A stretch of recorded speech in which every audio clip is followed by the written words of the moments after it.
Bu inson tarixdagi eng omadli insonlardan biridir. Uning hayoti xuddi ertaklar yoki romanlarda yozilgan qahramonlarnikidek o'tgan.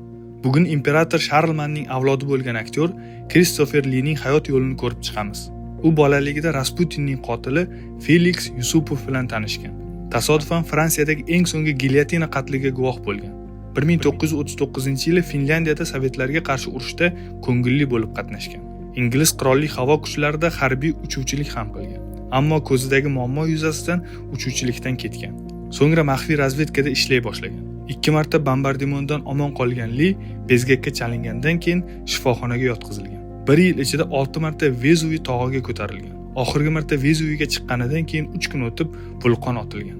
Li o'z navbatida 8 ta til bilgan va qilichbozlik ustasi bo'lgan. U James Bondning yozuvchisi Ian Flemingga ilhom bergan. 30 yoshiga kelganda opera san'atchisi bo'lishni rejalashtirgan, ammo aktyor bo'lishni tanlagan. U kinoda yovuz obrazlardan Rasputinni va Uzuklar hukmdoridagi Sarumanni jonlantirgan. Li Uzuklar hukmdori filmida yozuvchi Tolkienni shaxsan tanigan yagona odam edi. U Star Wars'da ham rol ijro etgan. Hatto ritsarlik unvoniga ham ega bo'lgan. 91 yoshida esa Billboardning eng qari top 20 artistiga aylangan. 93 yoshida esa vafot etgan. Kristofer Lining hayoti inson irodasi tasodif va taqdir orasidagi nozik ipdan yasalgan hayratomuz manzara ekanligini ko'rsatadi. U o'z umr yo'lida urush, san'at, ilm, sarguzasht va tarixni birlashtira oldi.